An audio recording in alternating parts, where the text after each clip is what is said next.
हे परमेश्वर पिता, मैं तेरा धन्यवाद करता हूँ आज के इस सुबह के लिए। 23 अगस्त 2020 को हम जीवित हैं, आपकी उपस्थिति में बैठे हैं। ये आपकी कृपा है, आपका बलिदान है प्रभु। हम आपको धन्यवाद करते हैं प्रभु।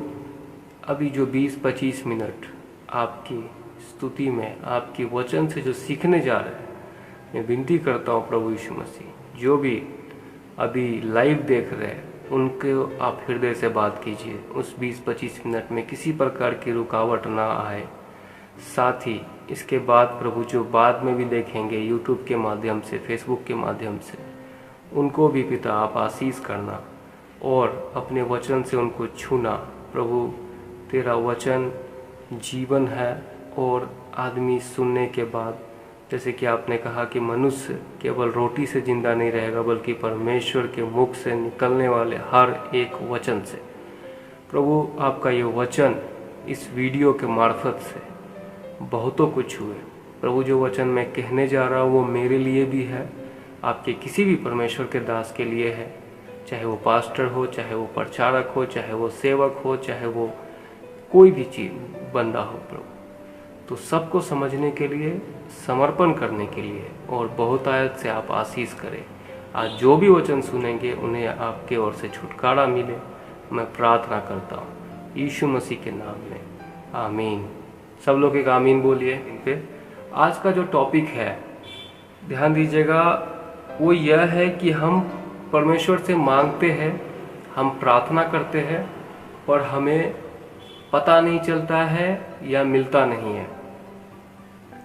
नंबर 2, हम प्रार्थना करते हैं पर हमें ऐसा लगता है कई बार कि हमारी प्रार्थना सुनी नहीं जाती है। ठीक है, तो हम देखेंगे एक्चुअली आज का जो वचन है वो 2 पार्ट में होगा। एक पार्ट तो ये होगा कि हमें प्रार्थना में आशीष क्यों नहीं मिलती है, हमें प्रार्थना का उत्तर क्यों नहीं मिलता है।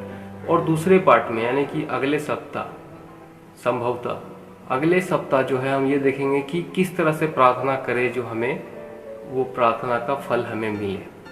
तो जो आज का पार्ट है वो ये है कि आखिर क्यों बहुत से लोगों का ये शिकायत होता है, कंप्लेन होता है कि हमें प्रार्थना का उत्तर नहीं मिलता है, आशीष नहीं मिलता है। जी, हम कारण की ओर जाएंगे। कारण क्या है, क्या ऐसे रीजन है। एक वचन की ओर हम जाएंगे, उस वचन को पढ़ेंगे, देखेंगे, उसके बाद फिर मैं अपनी बातें कहूंगा। विजय भाई जल्दी से आप एक वचन डाल दीजिएगा, याकूब नाम की पत्री का 5वां अध्याय का 16वां वचन।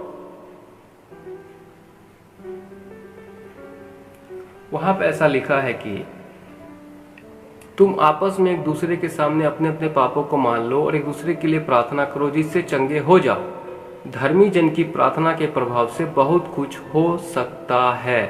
ये जो वर्ड है याकूब की नाम की पत्री का, ये 16 और जो 17 वचन है, 17वां वचन जब आप पढ़ेंगे, स्क्रीन पे है, एलिया नाम का एक व्यक्ति था हमारे जैसा, वो भविष्यवक्ता था। बहुत से चमत्कार उनके नाम से रिकॉर्ड है बाइबल में, पर उसके बारे में लिखा है कि वो हमारे समान व्यक्ति था। हमारे समान का मतलब है जैसे हमारे शरीर में मांस और लहू है, उसी प्रकार वहां लिखा हुआ है कि वो हमारे समान मनुष्य था, दुख सुख भोगी मनुष्य था। और उसने गिड़गिड़ा कर प्रार्थना की कि मेघ न बरसे, और 3.5 वर्ष तक भूमि पर मेघ नहीं बरसा, यानी कि बारिश नहीं हुआ 3.5 साल तक। तो जो 16वां वचन का लास्ट जो सेंटेंस है, लास्ट जो वाक्य है कि धर्मी जन की प्रार्थना के प्रभाव से बहुत कुछ हो सकता है, बहुत कुछ हो सकता है धर्मी जन की प्रार्थना से, धर्मी जन की प्रार्थना से। तो उसमें लिखा है कि जो इंग्लिश जो वचन है, इसमें इंग्लिश वचन में ऐसा लिखा है कि जो राइचस पर्सन है, राइचस का मतलब धर्मी, राइचस पर्सन का फर्वेंटली प्रेयर एक लिखा है। दूसरा ट्रांसलेशन में लिखा अर्नेस्टली प्रेयर।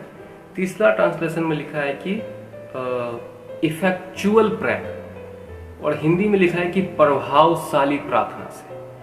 तो हम इस वचन को कोट करते हैं अपने मन में, इस वचन को एक दूसरे को बोलते हैं। इसके अलावा भजन संहिता 91 को उठा के लाते हैं, बहुत से भजन संहिता का वचन लेके आते हैं, भजन संहिता 121 को लेके आते हैं, और भी कई वचन ऐसा इसमें लिखा हुआ है बाइबल में जो हमारे फेवर में, हमारी भलाई के लिए, हमारी उन्नति के लिए लिखा हुआ। यीशु मसीह ने कहा तुम मेरे नाम से जो कुछ मांगो वो तुमको मिल जाएगा।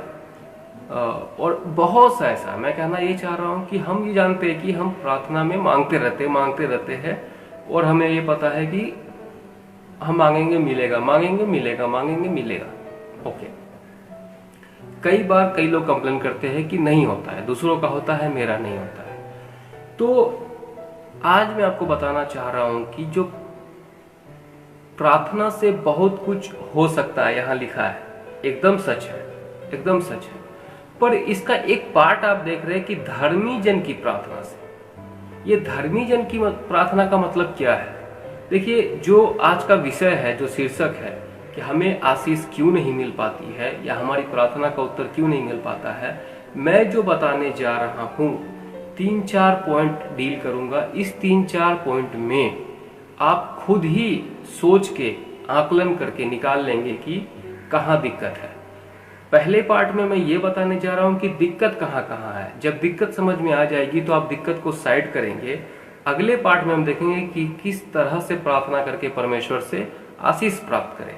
आखिर प्रॉब्लम तो है, क्योंकि देखिए, एक कहानी है बाइबल में, जब यीशु मसीह एक रास्ते से जा रहे थे तो बहुत से भीड़ उस पर गिरे आ रही थी, और एक स्त्री जिसको 12 वर्षों से एक बीमारी थी लहू बहने की, वो वहां जाके उसको टच करती है, और वहां लिखा है कि यीशु मसीह के ज्ञान के बगैर, कहने का मतलब है कि वो शक्ति वहां से निकलता है और वो स्त्री अपना चमत्कार, अपना आशीष निकाल के वहां से ले आती है।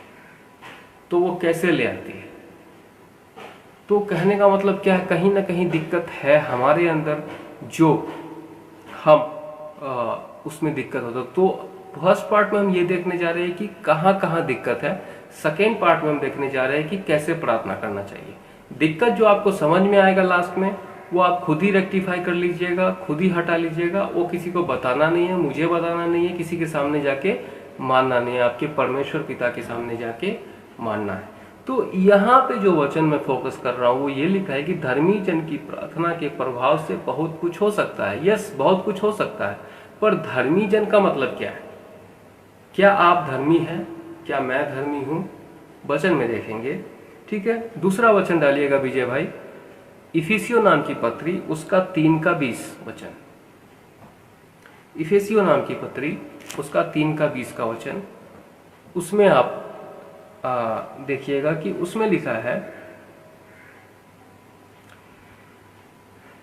ऐसा लिखा है कि अब जो ऐसा सामर्थी है कि हमारी विनती और समझ से कहीं अधिक काम कर सकता है, उस सामर्थ्य के अनुसार जो हम में कार्य करता है।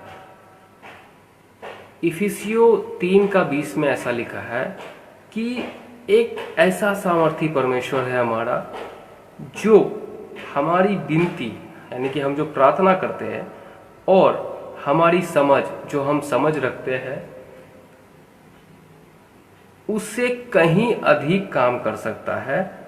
और वो काम कैसे करता है? वो काम करता है, लिखा है, उस सामर्थ्य के अनुसार जो हमारे अंदर काम करता है। परमेश्वर का जो सामर्थ्य है, पावर जिसको बोलते हैं हम लोग, पावर बोलते हैं ना हम लोग आम भाषा में आजकल पावर वर्ड का यूज करते हैं कि पावर है क्या। तो उसका जो पावर है वो कैसे काम करता है? उसका पावर हमारे अंदर काम करता है। ये जो धर्मी बोल के जो मैंने आपको बोला कि धर्मी का मतलब क्या है, हमारे अंदर जो परमेश्वर का सामर्थ्य है, हमारे अंदर जो परमेश्वर का पावर है, वही हमारी धार्मिकता को बढ़ाता है।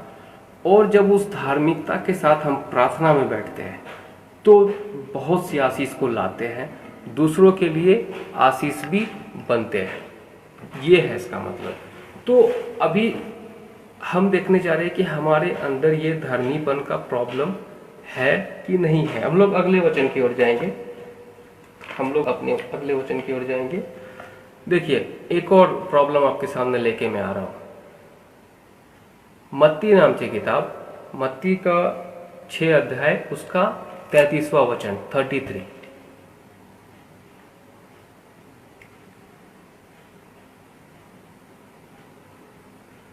उसमें ऐसा लिखा है कि यीशु मसीह खुद कह रहे हैं चेले लोगों से कि इसलिए पहले तुम उसके राज और धर्म की खोज करो तो ये सब वस्तुएं तुम्हें अपने आप मिल जाएगी।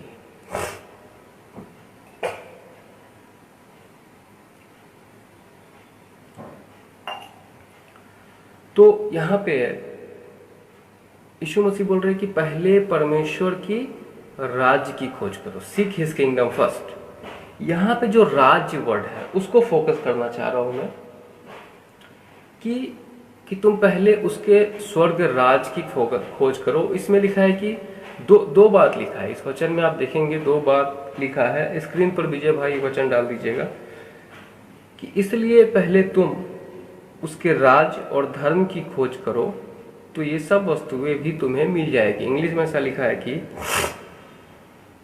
सीक ये therefore first the kingdom of God. वचन आ गया, थैंक यू विजय भाई। उसके धर्म और राज की खोज करो तो ये सब वस्तुएं भी तुम्हें मिल जाएगी। तो 2 चीज लिखा है इसमें। हम करते हैं क्या? देखिए, पहला वचन हमने देखा कि धर्मी जन की प्रभावशाली प्रार्थना से याकूब की पत्री में लिखा है बहुत कुछ हो सकता है। ठीक है, तो होता क्यों नहीं है?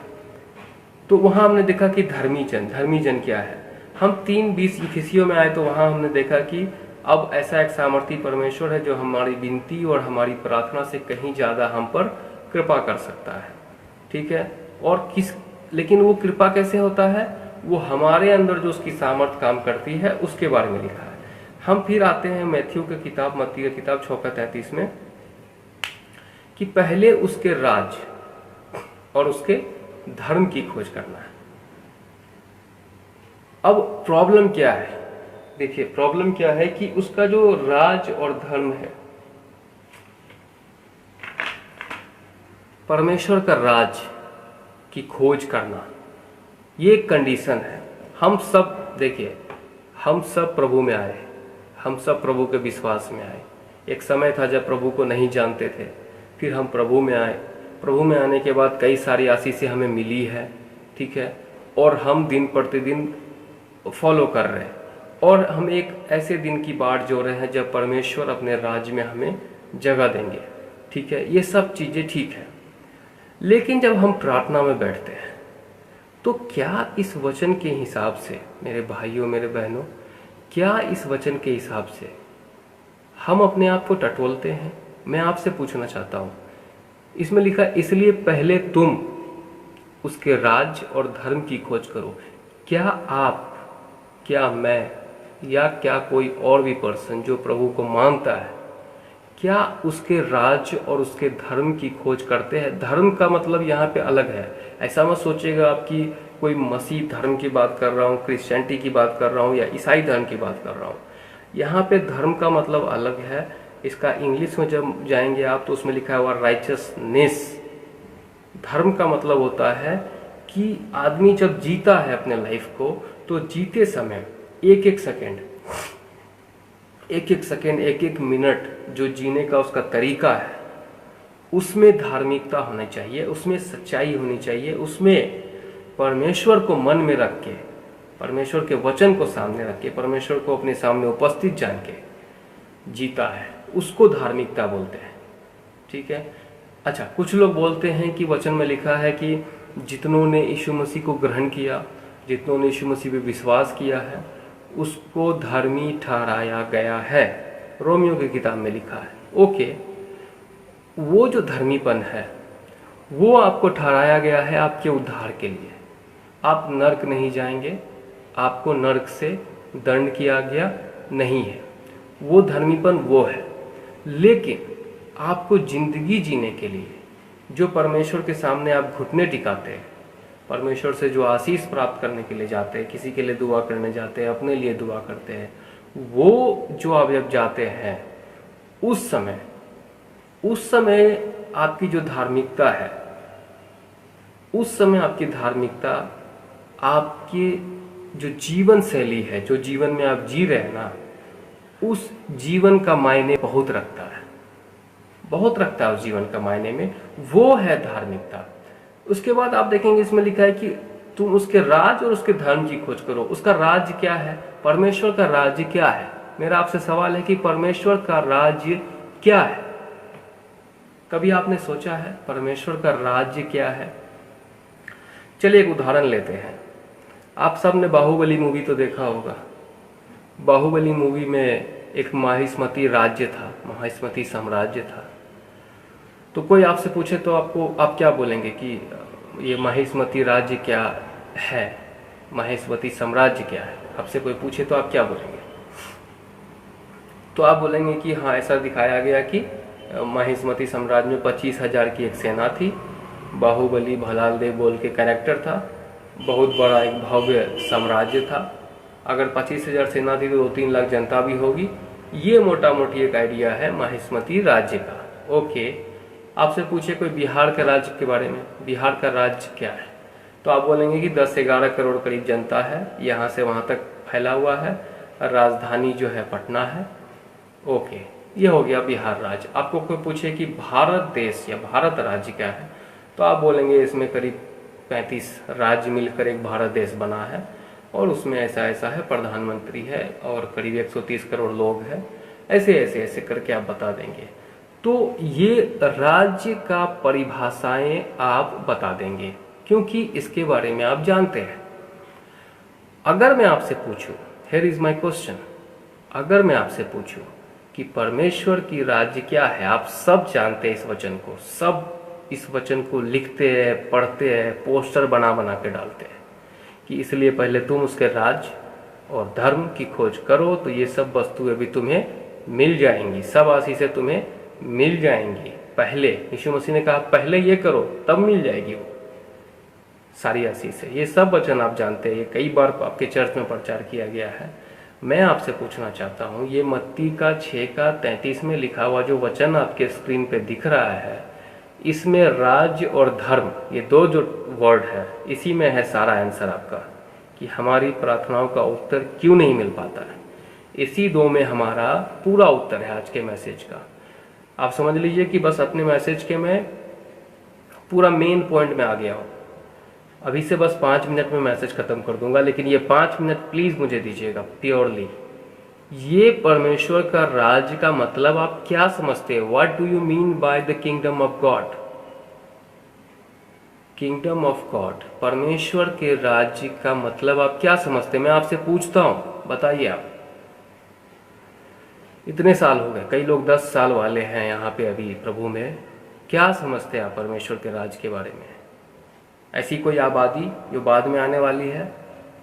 मैं बताता हूँ आपको, अगर ये चीज़ आज आप समझ गए तो पूरी जिंदगी आप परमेश्वर को सही से स्तुति दे पाइएगा और बहुत सी आशीष परमेश्वर से प्राप्त कर पाइएगा। एक बात हमेशा याद रखिएगा, कभी भी मसीह जीवन में कभी भी ये हमेशा याद रखिएगा, यूहन्ना 15 अध्याय में यीशु मसीह ने कहा है कि तेरे पिता की महिमा इसी से होती है कि तू परमेश्वर से बहुत सारा आशीष प्राप्त कर। परमेश्वर नहीं चाहता है कि आप फटे हाल घूमें। परमेश्वर नहीं चाहता है कि आप किसी भी लेवल पे डाउन रहें। परमेश्वर नहीं चाहता है कि आप अपनी दुख परेशानी सब जगह बताते फिरे। परमेश्वर हमेशा चाहता है कि आपको ऊंचा उठा के लेके जाए। परमेश्वर हमेशा चाहता है कि आपकी प्रार्थना का उत्तर दे और आप खुशी से परमेश्वर की स्तुति करें। लेकिन समस्या हमारे अंदर है दोस्तों, समस्या हमारे अंदर है। हम परमेश्वर की आवाज़ को सुनने में नाकाम होते हैं। हम परमेश्वर की विधि व्यवस्था को नज़रअंदाज करके चलते हैं। खुद भी आशीष नहीं प्राप्त करते हैं, दूसरों की भी आशीष का कारण नहीं बनते हैं और परमेश्वर के नाम की भी बड़ाई हम नहीं कर पाते अपने जीवन से। हम ताली बजाते हैं, हम प्रार्थना में घंटा 2 घंटा बैठते हैं, हम उपवास करते हैं। मैंने देखा है कई लोग 21 दिन उपवास करते हैं। चर्च में हर फ्राइडे उपवास प्रार्थना होता है, लंबी लंबी प्रार्थनाएं होती है, पर इन सब के बावजूद क्यों नहीं मिल पाती है आशीष?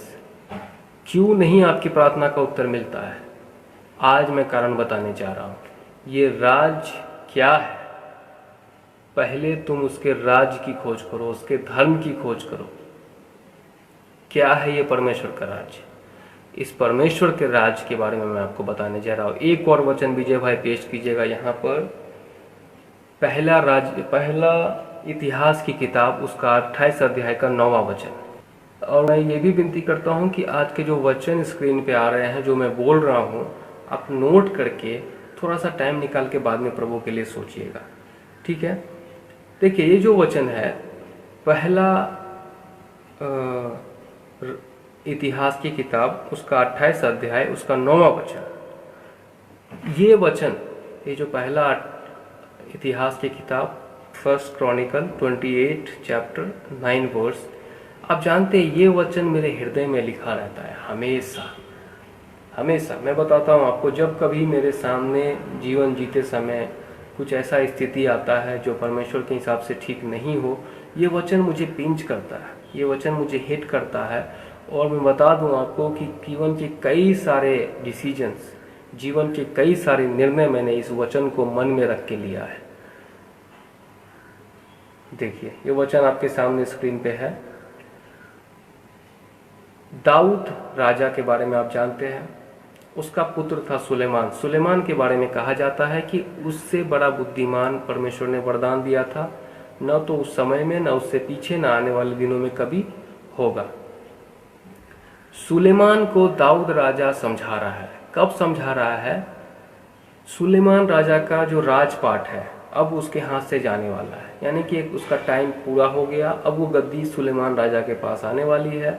अब जो इजराइल देश है उसको सुलेमान राजा चलाने वाला है। तो दाऊद जो जीवन भर परमेश्वर की उपस्थिति में चला और उसके वचनों में बना रहा, वो ये वचन सुलेमान को बता रहा है। आप अपने बच्चे को, आप सोचिए कि जब अपने बच्चे को सब कुछ सौंपेंगे और उसे कुछ कहेंगे तो कितना हृदय से कहेंगे, अपने अनुभव से कहेंगे। सपोज अगर आपका उम्र 50 साल का है तो 50 साल में आपने जो एक्सपीरियंस देखा है, झेला है, और जो भी उससे अच्छी बातें होंगी आप बताएंगे अपने बेटे को। यहाँ पर दाऊद राजा देख लीजिए आप कि किस तरह से वर्ड बाय वर्ड सुलेमान को समझा रहा है कि हे मेरे पुत्र सुलेमान, तू अपने पिता के परमेश्वर का ज्ञान रख। नंबर 1, ज्ञान रख, और खरे मन और प्रसन्न जीव से उसकी सेवा करता रह। दूसरा पॉइंट क्या है? खरे मन और प्रसन्नता से उसकी सेवा करता रह, क्योंकि यहोवा मन को जांचता और विचार में जो कुछ उत्पन्न होता है उसे समझता है। यदि तू उसकी खोज में रहे तो वो तुझको मिलेगा, लेकिन तू उसको त्याग दे तो वो सदा के लिए तुझको छोड़ देगा। मैं हंस इसलिए रहा हूँ, यहाँ लिखा है कि क्योंकि यहोवा मन को जांचता है, समझता है। आप जानते हैं मैं ऐसे लोगों को जानता हूँ, पास्टर्स को जानता हूँ, प्रीचर को जानता हूँ, जिसने आज मसीह की सेवकाई को कमाई का जरिया बना दिया है। कई लोग को मजबूरी भी है, उनका इनकम का सोर्स ही यही है, लेकिन फिर भी मैंने देखा है कि कई लोग दिमाग को यूज़ करते हैं और प्रार्थना रिक्वेस्ट में कई ऐसी बातें बोल जाते हैं जिनसे सामने वाला उसको मदद करे। कई लोग अपने दिमाग को यूज़ करके, जो है अपने मन को यूज़ करके, दिमाग को यूज़ करके परमेश्वर को भी बेवकूफ़ समझते हैं, बेवकूफ़ बनाते हैं। यहाँ लिखा है कि यहोवा परमेश्वर मन को जांचता और विचार में जो कुछ उत्पन्न होता है उसको समझता है, समझता है उसको। अब इसका मतलब क्या है? मैंने आपको पूछा था कि परमेश्वर का राज्य क्या है। आप यहाँ पे समझिएगा, यही वचन में परमेश्वर का राज आपको समझ में आ जाएगा। हमारे विचार में यीशु मसीह ने क्या कहा? यीशु मसीह ने क्या कहा कि जो कुछ मन में रहता है वही जुबान से बाहर आता है। यीशु मसीह ने क्या कहा कि जो तुम खाते पीते हो वो अशुद्ध नहीं करता है, क्योंकि जो तुम खाते पीते हो पेट में जाता है और वो निकल जाता है, तो वो कहाँ से अशुद्ध करेगा आपको। लेकिन तुम्हारे विचार में जो उत्पन्न होता है गंदी बातें, वो तुमको अशुद्ध करता है। मेरे ख्याल से आप समझ गए होंगे, परमेश्वर का राज आपका मन है। आपका मन है परमेश्वर का राज, मेरा मन है परमेश्वर का राज। मन का मतलब क्या? हृदय, हृदय, इसमें आप देखिए इंग्लिश में एकदम क्लियर लिखा है कि you my son Solomon know the God of thy father and serve him with a perfect heart. एक परफेक्ट, एक शुद्ध हृदय से अपना गॉड। एक और बात है इसमें, इसका हृदय के पहले एक वर्ड लिखा है कि नो योर गॉड, अपने परमेश्वर का ज्ञान रखना। देखिए साफ साफ शब्दों में बताना चाहूंगा कि परमेश्वर का राज क्या है। ये बात अगर आप समझ गए, ये बात अगर मैं आप तक पहुंचा पाया, तो आप बहुत सी आशीष परमेश्वर से प्राप्त करेंगे। मेरा दावा है बहुत सी रुकावटें आज ब्रेक हो जाएंगी। परमेश्वर का राज का मतलब ये है कि परमेश्वर का ज्ञान आपके मन में आपको रूल करता हो। परमेश्वर का ज्ञान आपको थोड़ा सा, इसको अगर और डीपली बारीकी से समझा जाए, देखिए कभी आप चिंता में तो कभी ना कभी पड़े होंगे, 1 या 2 दिन के लिए, चाहे बचपन में हो या अभी हो, कभी भी हो। सपोज करिए कि एक बहुत बड़ी भयानक बात आपके ऊपर आ गई। मान लीजिए ये कोरोना वायरस का एग्जाम्पल ले ले। अगर आपको आज पता चल जाए कि कोरोना वायरस होने की शंका आपको है या आपको कोरोना वायरस हो गया है, तो आपके मन में 24 घंटा, 1 दिन हो या 2 दिन हो या 3 दिन हो, जब तक कोरोना वायरस है, तो कुछ चलेगा नहीं चलेगा? क्या चलेगा कि यार ये कोरोना कहीं हमको मार तो नहीं देगा, कोरोना को जाना चाहिए, मतलब। तो जो 24 घंटा, मान लेते हैं कि एक ही दिन आप परेशान रहे इस बात से, ठीक है। मैं था पिछले दिनों, मेरी मौसी को एक कोरोना हो गया था, तो मैं 2 दिन बहुत डिस्टर्ब रहा था। तो मैं कहना क्या चाहता हूँ कि मान लीजिए कि 2 दिन आपको ये पता चलता है और 2 दिन आप 24 घंटा जो है यही सोच रहे हैं कि अरे ये मेरी जान तो नहीं ले लेगा, मेरी जान तो नहीं ले लेगा। तो वो 2 दिन आपका दिमाग में जो घुमा है वो आपको पूरे तरीके से कंट्रोल किया है, पूरी तरीके से आपको छा गया आपके दिमाग पे। वो है एक राज्य, वो है एक राज्य। पता नहीं मैं आपको समझा पा रहा हूँ कि नहीं समझा पा रहा हूँ, परमेश्वर आपसे बात करे। यहाँ पर दाऊद राजा सुलेमान को ये कह रहा है कि अपने मन, खरे मन और प्रसन्न जीव से यहोवा की तू सेवा करना, क्योंकि वो तुम्हारे मन को जांचेगा और तुम्हारे विचार में जो कुछ उत्पन्न होगा वो जानता है, समझता है। और इसलिए है मेरे पुत्र सुलेमान, तुम परमेश्वर का ज्ञान रख और खरे मन और प्रसन्न जीव से उसकी सेवा करता रहा। ठीक है। हम लोग, कई लोग जो है मजबूरी में परमेश्वर के दरबार में जाते हैं, मजबूरी में चर्च जाते हैं कि संडे है तो जाना है, अरे मानना है, नहीं तो परमेश्वर को गुस्सा आ जाएगा। अरे आज बाली भाई का फेसबुक लाइव है, बाली भाई को बुरा नहीं लग जाए, परमेश्वर को बुरा नहीं लग जाए। ऐसे कर करके हम लोग जाते हैं। ये नहीं है परमेश्वर का राज। परमेश्वर का राज है कि आपके हृदय से वो आना चाहिए, आपके मन में आना चाहिए, 24 घंटा आपके दिमाग में घूमना चाहिए कि मेरे पास एक जीवित परमेश्वर है और उस परमेश्वर के में आपको आनंद आना चाहिए। यहाँ लिखा है कि खरे मन और प्रसन्न जीव से उसकी सेवा करते रहना। आपके अंदर प्रसन्नता के साथ उसके पास जाना चाहिए।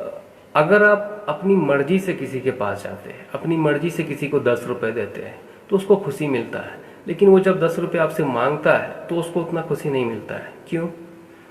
इसके पीछे कारण है। जब आप अपनी मर्जी से देते हैं तो उसमें उसको एक खुशी मिलता है कि उसका अलग ही आनंद है, उसका अलग ही आनंद है, उसका वैल्यू होता है। परमेश्वर भी आपको बिना जबरदस्ती के चाहता है कि आप उनके सामने आए। परमेश्वर भी चाहता है कि बिना जबरदस्ती के आप उसके वचनों को माने। अगर उसका वचन और परमेश्वर का ज्ञान आपके मन में रूल कर रहा है 24 घंटा, तो परमेश्वर का राज आपके मन में है। और अब हम लोग मत्ती वचन पे जाएंगे। यीशु मसीह ने कहा कि तुम उसके राज और धर्म की खोज करो तो सब वस्तुएं तुम्हें मिल जाएगी। तो मैं आपसे पूछना चाहता हूं मेरे मित्रों कि क्या परमेश्वर का राज का खोज आप करते हैं? परमेश्वर का राज का खोज आप तब कर पाएंगे जब परमेश्वर के बारे में ज्ञान रखेंगे, क्योंकि दाऊद राजा अपना बेटे को बोल रहा है कि उसका ज्ञान रखो, क्योंकि दाऊद राजा को पता था कि तुम परमेश्वर के बारे में जानोगे तब ना उसके राज का तुम ध्यान रख पाओगे, उसका राज को अपने मन में बसने दे पाओगे। बिना अपने परमेश्वर को जाने हुए आप कैसे जान पाएंगे कि उसके राज की कैसे खोज करें, उसकी धार्मिकता का कैसे खोज करें? तो आशीष पाने का जो हमारे अंदर कमी है, मैं बताना चाह रहा हूँ कि हम उनकी राज की, उसकी धार्मिकता की खोज नहीं करते। उसका बेस्ट एग्जाम्पल मैं आपको बताता हूँ। अभी आप यहाँ की सभा में हैं, जैसे ही यहाँ से आप जाएंगे, इस सभा से जैसे ही जाएंगे, तो आप जो दुनिया में जीते हुए जब जिएंगे, आप हो सकता हो कि ऐसे लोगों के बीच में हो सकता है कि ऐसे जगह पे हो जहाँ परमेश्वर के वचन के हिसाब से सही काम नहीं हो रहा हो, वहाँ पे आप कॉम्प्रोमाइज़ कर लेते हैं। वहाँ अपना चलने देना क्या होता है, ऐसा बोल के निकल जाते हैं। तो क्या वहाँ पे परमेश्वर का राज का आपने वैल्यू किया? क्या परमेश्वर के वचन को यहाँ से आपने इज्जत दी? नहीं दी। तो आपने उसकी धार्मिकता का, मैं 5 मिनट में कंक्लूड कर दूंगा, प्लीज़ ध्यान दीजिएगा, मैं जो समझाना चाह रहा हूँ समझिएगा। हम में से बहुत भाई बहन जो है परमेश्वर की सेवा करते, परमेश्वर से प्रार्थना करते, लेकिन जब भी, ध्यान दीजिएगा, जब भी मौका मिलता है, जब भी रहते हुए कुछ ऐसी चीज़ों में शामिल होने का मौका मिलता है जो परमेश्वर के वचन के हिसाब से ठीक नहीं है, हम नहीं सोचते। इसलिए परमेश्वर, यशा नाम की पहला अध्याय में लिखा है, परमेश्वर कहते हैं कि गधा अपने मालिक को और जो बैल है वो अपने खिलाने वाले को जानता है, पर मेरी प्रजा जो है वो विचार नहीं करती। ये जो है ना, यहाँ पे एक प्रोग्राम सेट हो गया है, हमारा एक प्रोग्राम सेट हो गया है कि हम कॉम्प्रोमाइज़ करेंगे, हम प्रभु यीशु मसीह को मानेंगे और जब जैसे आराम मिलेगा उस तरह से जिएंगे। हम यीशु मसीह के लिए पेन लेने के लिए तैयार नहीं है। 10 लोग जो काम कर रहा है वचन के हिसाब से गलत होते हुए भी हम उसमें शरीक हो जाते हैं कई बार, और हम बोलते हैं चलो शाम में माफ़ी मांग लेंगे प्रार्थना में। नहीं, ये आपको उद्धार तो नाश नहीं होगा, आपका उद्धार तो आपका है, पर आशीष नहीं मिलेगा आपको प्रार्थना में। आपको परमेश्वर के लिए निर्णय लेना पड़ता है, आपको परमेश्वर के लिए टाइम निकालना पड़ता है, परमेश्वर का ज्ञान को बढ़ाना पड़ता है। परमेश्वर का ज्ञान कैसे बढ़ेगा? देखिए, यीशु मसीह ने साफ साफ कहा कि तुम उसकी धार्मिकता और राज की खोज करो, धर्म राज की खोज करो तो सब चीज़ें तुम्हें मिल जाएगी। और धर्म और राज की खोज आप तब करेंगे जब परमेश्वर के बारे में आपको ज्ञान होगा। परमेश्वर के बारे में जो ज्ञान है वो कैसे होगा? जब परमेश्वर के लिए आप समय निकालेंगे। परमेश्वर के लिए समय निकालने का मतलब क्या है? ऐसा नहीं कि परमेश्वर के लिए समय निकाल के आप मेरा लाइव वीडियो देख रहे हो, वो ऐसा नहीं कि आप 2 घंटा प्रेयर में बैठ के ताली बजा लिए, वो गाना गा लिए। वो प्रार्थना और ये संदेश सुनने के अलावा परमेश्वर के साथ आप अकेले में ध्यान दीजिएगा, समय बिताइए। वो आपसे बातें करना चाहता है, वो आपसे सुनना चाहता है। जब आप, मैं आपको श्योरिटी के साथ बोल रहा हूँ, अपने जीवन के एक्सपीरियंस से बोल रहा हूँ, ऐसा नहीं कि मैं, आज आप मुझे देख रहे हैं कि ये 10 बाई 8 के कमरे में बैठ के सारे चीज़ों के साथ मैं आपके सामने उपस्थित हूँ, ऐसा नहीं था। मैं ऐसा नहीं था। जो लोग मुझे जानते हैं, आपको पता है कि 150 रुपये के जूता खरीदने के लिए मैं तरसता था, 2500 रुपये की साइकिल खरीदने के लिए मैं तरसता था। ऐसा नहीं कि मैं किसी के आशीषों के खिलाफ हूँ या मैं ये कहना चाहता हूँ कि आप गलत है, लेकिन मैंने जो एक्सपीरियंस किया है वो बता रहा हूँ मेरे भाइयों। परमेश्वर आपसे सुनना चाहता है। मेरे एक समय में, ऐसे एक दौर में, बहुत सी स्थितियों में मैं घंटों परमेश्वर के साथ बैठा हूँ। रेलवे स्टेशन पे, कई जगहों पर जहाँ मुझे अकेला मिलता था, वहाँ मैं बैठ के परमेश्वर से बातें करता था। मैं यीशु को अपने सामने उपस्थित जानकर अपनी बातों को बताता था, अपनी समस्याओं को बताता था। आप दाऊद राजा के जीवन को देख लीजिए, भजन संहिता 77 में देख लीजिए, भजन संहिता 103 में देख लीजिए। वो कई तरीके से बातें करता है परमेश्वर से। वो बोलता है प्रभु को कि प्रभु मेरे साथ ये समस्या है, प्रभु मेरे साथ वो समस्या है, प्रभु मेरे शरीर में दिक्कत है, प्रभु मेरी वो। आप समय निकाल के परमेश्वर के पास बैठे तो सही, उनसे बातें करे तो सही। जब आप समय निकाल कर परमेश्वर के पास बैठते, अकेले में उनसे बातें करते या उसकी किताब को खोलकर, वचन को खोलकर पढ़ते हैं, परमेश्वर आपसे बातें करता है। साथ ही वो जो समय आपने बिताया, वो आपने परमेश्वर को इज्जत दिया। उस समय में आपने परमेश्वर को तारीफ किया।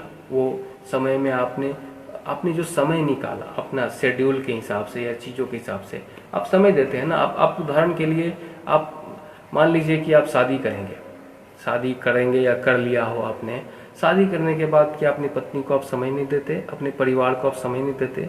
उसी प्रकार यीशु मसीह को ग्रहण करने के बाद कितना समय आप देते? आप सोचिए, खुद ही सोच लीजिए ना, कितना समय देते हैं?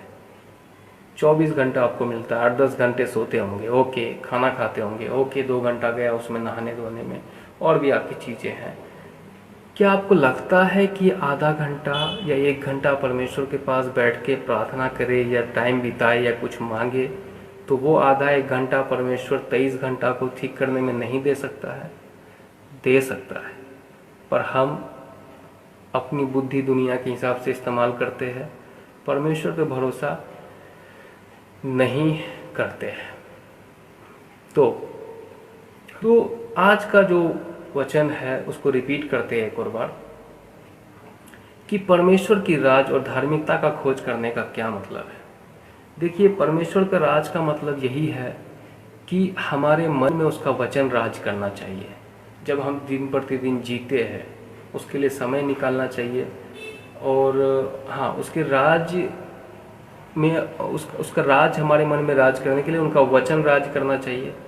साथ ही परमेश्वर की एक एक आज्ञा राज करनी चाहिए। जब हम कुछ करते हैं, निर्णय लेते हैं, चाहे वो आपका घर बनाने का निर्णय हो, शादी करने का निर्णय हो, आपका जीवन में आगे बढ़ने का निर्णय हो, आपके एग्ज़ाम का निर्णय हो, किसी भी तरह का निर्णय लेते हैं, तो क्या हम प्रभु से पूछते हैं प्रार्थना में? क्या हम प्रभु के पास जाते हैं या खुद ही अपनी बुद्धि को यूज़ करते हैं? नंबर 2, जब दुनिया में जीते हुए हमारे सामने टेम्पटेशन आता है, जब कुछ गलत सलत चीज़ सामने आ जाती है कई बार, और हमें टेम्पटेशन होता है कि 10 लोग के साथ में उठते थे, बैठते थे, बीड़ी पीते थे या बहुत तरह का काम करते थे, अन्य जातियों की नई जीवन बिताते थे, आज फिर से वो सिचुएशन हमारे सामने आ जाता है, तो हम उसको परमेश्वर की वजह से ना बोलते हैं कि नहीं बोलते हैं? हम अपने जीवन जीते हुए जो कई सारी आदतों में हम शामिल हो जाते हैं, झूठ बोलना, बहुत तरीके की चीज़ें हैं, क्या उसको हम बदलते हैं कि नहीं बदलते हैं?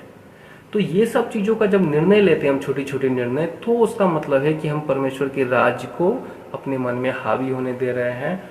और वो जब हमारे अंदर हावी होता है तो वो जो हम लाइफ जीते हैं वो धार्मिकता को प्रकट करता है। जब ये धार्मिकता और ये राज्य दोनों हमारे अंदर आ जाता है तो परमेश्वर की आशीष की सारी रुकावटें खत्म हो जाती है। और सबसे इम्पोर्टेंट पॉइंट, ये परमेश्वर की राज और धार्मिकता हमारे अंदर अच्छे से बहुतायत से बढ़ने के लिए उसका ज्ञान बढ़ना बहुत जरूरी है।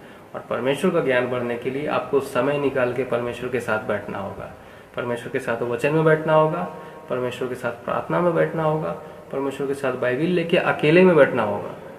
परमेश्वर के सही दास लोग, जिसका भी वीडियो हो, जो भी चर्च आपको अच्छा सिखाता हो, वो सब जो आपको बढ़ाता हो प्रभु में, वो सब चीज़ों में ध्यान देना होगा।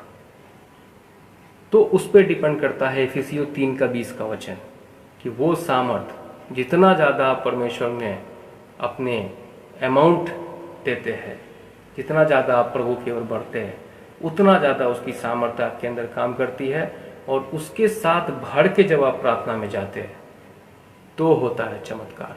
यही आज का मेरा वचन था। इससे संबंधित जो आपको कोई सवालात हैं तो आप कमेंट बॉक्स में रख दीजिएगा, मैं नीचे उसका जरूर रिप्लाई करूंगा। उसके बाद अगले पार्ट में हम देखेंगे, ये तो हो गई हमारी कमियां कि हमारी दिक्कतें क्या है आशीषों की रुकावट की। इन शॉर्ट बोले तो आप आज इन वचन को सुनने के बाद अपने जीवन में देखिए, सोचिए, है कहीं कमी? जो बातें मैंने आपको आज कही है, कमी है आपके अंदर? अगर आपके अंदर कमी पवित्र आत्मा दिखाता है तो उसको आज ही छोड़िए, प्रभु के सामने निर्णय लीजिए, प्रार्थना में बैठिए और नेक्स्ट लेवल में प्रभु में बढ़िए।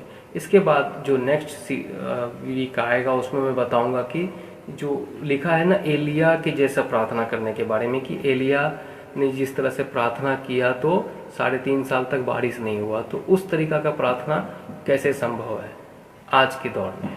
तो नेक्स्ट पार्ट में मैं वहाँ पे लेके जाऊँगा आपको और अपनी जीवन की गवाहियों को भी बताऊँगा। तो मेरे प्रिय मित्रों, मैं आज के वचन में यही कहना चाहता हूँ, ऐसा कोई भी वस्तु जो परमेश्वर की राज और धार्मिकता को आपके अंदर दबा रहा हो या उसमें बाधा बन रहा हो सकता है कि वो आपके समाज का प्रैक्टिस हो सकता है कल आप जिस दुनिया में जीते थे अन्य जातियों के साथ मूर्ति पूजा और बहुत सी चीज़ों में वो हो सकता हो कि कई बुरी आदतें हो सकता हो किसी तरीका का पाप हो जो आपसे छूट नहीं रहा हो, वो परमेश्वर के सामने आज मानकर मन फिराइए, प्रभु बहुत आशीष आपको करेगा।